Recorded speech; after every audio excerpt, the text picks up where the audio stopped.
Hi, Chem 20s. It's minus 30 or so in Edmonton right now. That's why I'm wearing my warm hat here. And what better to do in minus 30 than to work on some stoichiometry? So what we're going to look at today is the topic of limiting and excess reagents. So this is getting into advanced stoichiometry now. And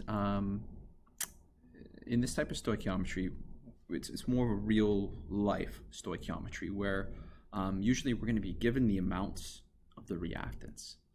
And we're going to have to figure out which one of those reactants is going to determine how much product can be made. Which one of them is going to limit the amount of product that can be made. So our two main terms here are what's called the excess reagent. The excess reagent is the chemical reactant that doesn't get used up. It is the reactant that's present in more than the required amount for a complete reaction. So this reaction goes to completion. There's still some of that reactant left behind. Okay?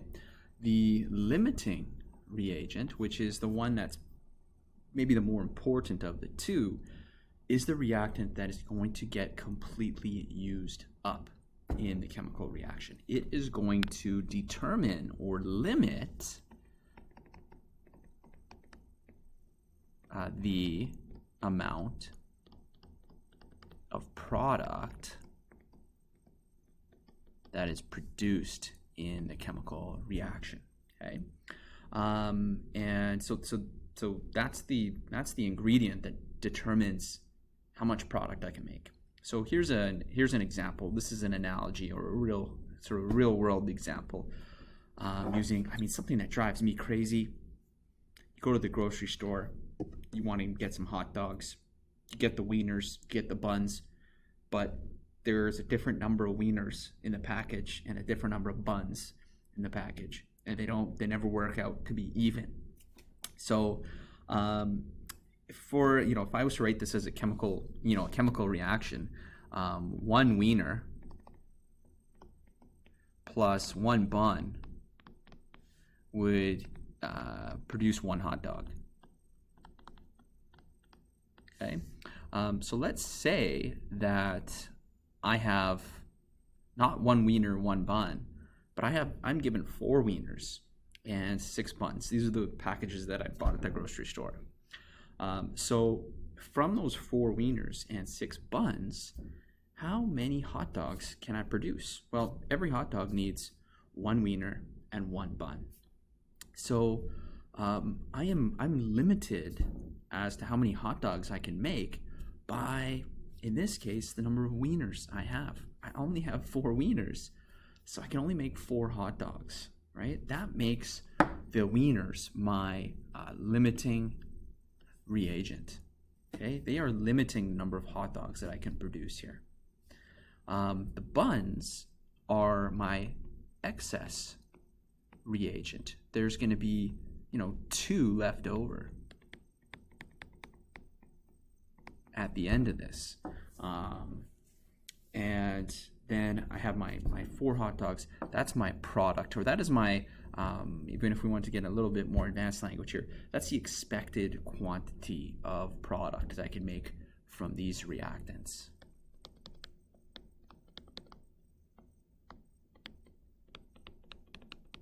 The expected quantity of product. So if I have 4 wieners and 6 buns, I'm going to expect that I can make from that 4 hot dogs. Okay, the wieners are my limiting reagent.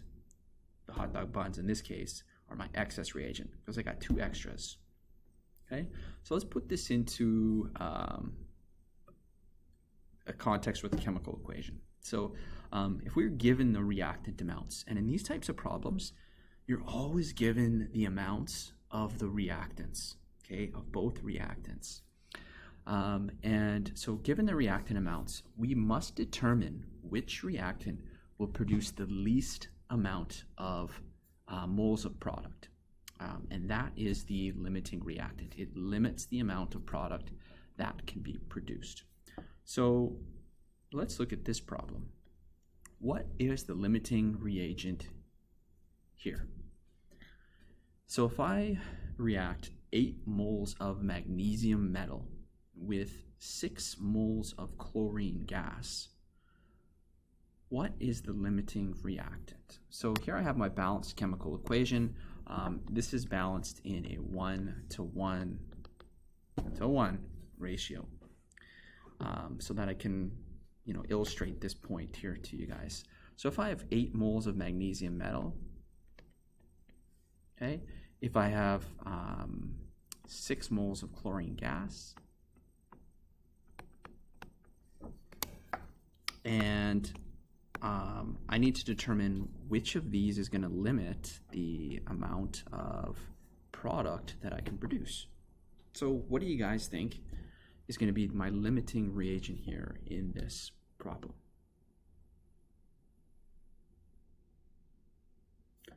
Okay, well, since this is a 1:1 ratio, this should be easy, right? For every 8 moles of magnesium, I would be able to produce 8 moles of magnesium chloride.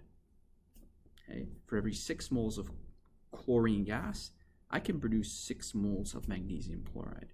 So which one of those limits the amount of product that I can produce?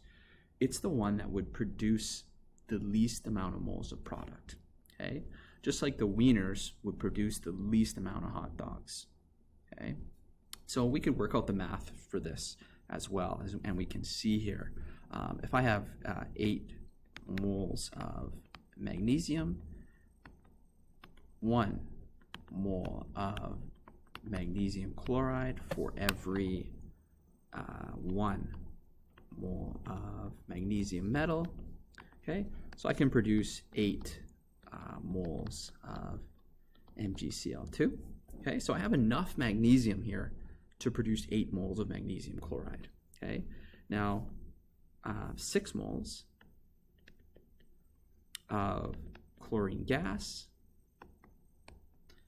and for every 1 mole of magnesium chloride, I require 1 mole of chlorine gas. Okay, so I can produce from this 6 moles of MgCl2. So that there is showing me what my limiting reagent here is. So chlorine gas, okay, is my limiting reagent because it's going to limit the amount of product I can make. My excess reagent is going to be my magnesium. Okay, I'm going to need 6 moles of magnesium to make 6 moles of product, and I'm going to have 2 left over. Okay, all of those 6 moles get used up, and I'm going to be able to produce my expected quantity of product is going to be 6 moles of product. Okay, so my limiting reagent here is chlorine gas. It's going to get all used up. I'm going to have 2 moles of magnesium metal left over, and I'm going to be able to produce a maximum here of 6 moles of my product. So there's a look at a simple chemical equation with a 1:1 ratio. And also we're given moles here. So we could see how complex that we can make this by using mass, concentration, molar volume, things like that. And this is the basic, and we're going to add some layers to it in the near future here. Okay, so a little basics on limiting and excess reagents. I hope that helps you guys, and I'll see you next time.